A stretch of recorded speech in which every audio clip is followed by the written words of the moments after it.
ನಮಸ್ಕಾರ ಗೆಳೆಯರೆ, ನಾನು ನಿಮ್ಮ BR ನಾಯ್ಡು. ಭಾರತದಲ್ಲಿ ಪ್ರತಿಯೊಬ್ಬ ಮಹಿಳೆಯೂ ಸಹ ಸುರಕ್ಷಿತವಾಗಿ ಆತಂಕವಿಲ್ಲದೆ ಇರುವ ವಾತಾವರಣದಲ್ಲಿ ಬದುಕುವ ಸನ್ನಿವೇಶವನ್ನು ಕಲ್ಪಿಸುವುದು ನಮ್ಮ ಕರ್ತವ್ಯ. ಅಂಥದ್ದೊಂದು ಸಮಾಜವನ್ನು ನಿರ್ಮಿಸುವುದು ಕಾಂಗ್ರೆಸ್ ಪಕ್ಷದ ಉದ್ದೇಶ. ಸಾರ್ವಜನಿಕ ಮತ್ತು ಖಾಸಗಿ ಸ್ಥಳಗಳಲ್ಲಿ ಹಿಂಸಾಚಾರಕ್ಕೆ, ದೌರ್ಜನ್ಯಕ್ಕೆ ಹಾಗೂ ಕಿರುಕುಳಕ್ಕೆ ಒಳಗಾದ ಮಹಿಳೆಯರಿಗೆ ಒಂದೇ ಸೂರಿನಡಿ ಸಮಗ್ರ ಬೆಂಬಲ ಸೇವೆಗಳನ್ನು ನೀಡುವ ದೃಷ್ಟಿಯಿಂದ ಒನ್ ಸ್ಟಾಪ್ ಸೆಂಟರ್ ಅಥವಾ OSC ಕೇಂದ್ರಗಳನ್ನು ಸ್ಥಾಪಿಸಲಾಯಿತು. ಇದನ್ನು ಸಖಿ ಕೇಂದ್ರಗಳೆಂದು ಕರೆಯಲಾಗುತ್ತದೆ. ಮಹಿಳಾ ಮತ್ತು ಮಕ್ಕಳ ಅಭಿವೃದ್ಧಿ ಸಚಿವಾಲಯದ ಅಡಿಯಲ್ಲಿ ಕಾರ್ಯನಿರ್ವಹಿಸುವ ಈ ಕೇಂದ್ರಗಳು ಹಿಂಸೆಗೆ ಒಳಗಾದ ಮಹಿಳೆಯರಿಗೆ ವೈದ್ಯಕೀಯ, ಕಾನೂನು ಮತ್ತು ಮಾನಸಿಕ ನೆರವು ನೀಡುವ ಉದ್ದೇಶ ಹೊಂದಿವೆ. ಆದರೆ ಇತ್ತೀಚಿನ ವರದಿಗಳ ಪ್ರಕಾರ ಈ ಕೇಂದ್ರಗಳು ಹಣಕಾಸಿನ ಕೊರತೆ, ಸಿಬ್ಬಂದಿ ಅಭಾವ ಮತ್ತು ಮೂಲ ಸೌಕರ್ಯಗಳ ಕೊರತೆಯಿಂದ ಬಳಲುತ್ತಿರುವುದು ಸಾಬೀತಾಗಿದೆ. ಇದಕ್ಕೆ ಕಾರಣಗಳೇನು ಗೊತ್ತೇ? ಸಂವಾದದ ಕೊರತೆ.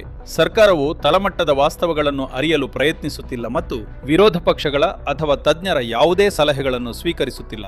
ಹೀಗಾಗಿ ಸಖಿ ಕೇಂದ್ರಗಳು ಸೊರಗುತ್ತಿವೆ. ಅಸಮರ್ಪಕ ಅನುಷ್ಠಾನ ಯೋಜನೆಗಳು ಕಾಗದದ ಮೇಲೆ ಆಕರ್ಷಕವಾಗಿವೆ, ಆದರೆ ಅವುಗಳ ಅನುಷ್ಠಾನದಲ್ಲಿ ಸರ್ಕಾರ ಸಂಪೂರ್ಣ ವಿಫಲವಾಗಿದೆ. ಮಹಿಳೆಯರಿಗೆ ತುರ್ತು ಸಂದರ್ಭದಲ್ಲಿ ಸಿಗಬೇಕಾದ ನೆರವು ಸರಿಯಾಗಿ ತಲುಪುತ್ತಿಲ್ಲ. ಕೊನೆಯದಾಗಿ OSC ಯೋಜನೆಯಲ್ಲಿ ವ್ಯಾಪಕವಾಗಿರುವ ಹಣದ ದುರುಪಯೋಗ, ಭ್ರಷ್ಟಾಚಾರ.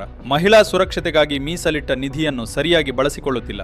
ಇದರಿಂದಾಗಿ ಸಂಕಷ್ಟದಲ್ಲಿರುವ ಮಹಿಳೆಯರಿಗೆ ಅನ್ಯಾಯವಾಗುತ್ತಿದ್ದು, ಯಾವ ಉದ್ದೇಶಕ್ಕಾಗಿ ಸಖಿ ಕೇಂದ್ರಗಳು ನಿರ್ಮಾಣವಾಗಿತ್ತೋ ಆ ಉದ್ದೇಶ ಈಡೇರುವಲ್ಲಿ ಸಂಪೂರ್ಣ ವೈಫಲ್ಯತೆ ಎದ್ದು ಕಾಣುತ್ತಿದೆ. ಈ ಯೋಜನೆಯ ಹೆಸರಿನಲ್ಲಿ ಕೋಟಿ ಕೋಟಿ ಹಣ ಲೂಟಿಯಾಗಿರುವ ಸಾಧ್ಯತೆಗಳಿವೆ. ಮಹಿಳೆಯರ ವಿರುದ್ಧ ನಡೆಯುತ್ತಿರುವ ದೌರ್ಜನ್ಯ ಪ್ರಕರಣಗಳು, ಅಪರಾಧ ಕೃತ್ಯಗಳು ಹೆಚ್ಚಾಗುತ್ತಿರುವ ಈ ಸಮಯದಲ್ಲಿ ಇಂತಹ ಪ್ರಮುಖ ಕೇಂದ್ರಗಳು ಕಾರ್ಯನಿರ್ವಹಿಸದಿದ್ದರೆ ಅದು ಗಂಭೀರ ಪರಿಣಾಮಗಳನ್ನು ಬೀರುತ್ತದೆ ಎಂಬುದು ರಾಹುಲ್ ಗಾಂಧೀಜಿಯವರ ಆತಂಕವಾಗಿದೆ. ಈ ಕೂಡಲೇ ಸರ್ಕಾರವು ಎಚ್ಚೆತ್ತುಕೊಂಡು ಈ ಕೇಂದ್ರಗಳನ್ನು ಸಬಲೀಕರಣಗೊಳಿಸಬೇಕು. ಇದು ಕೇವಲ ರಾಹುಲ್ ಗಾಂಧಿಯವರ ಆಗ್ರಹವಲ್ಲ, ಸಮಸ್ತ ಭಾರತೀಯರ ಹಕ್ಕೊತ್ತಾಯವಾಗಿದೆ. ಪ್ರಶ್ನಿಸೋಣ. ಕೇಂದ್ರ ಸರ್ಕಾರ ಉತ್ತರ ಕೊಡಲಿ ಅಥವಾ ಅಧಿಕಾರ ಬಿಟ್ಟು ಹೊರಡಲಿ. ನಾವು ಪ್ರಶ್ನಿಸುವುದನ್ನಂತೂ ನಿಲ್ಲಿಸಲಾರೆವು. ಜೈ ಹಿಂದ್, ಜೈ ಕರ್ನಾಟಕ.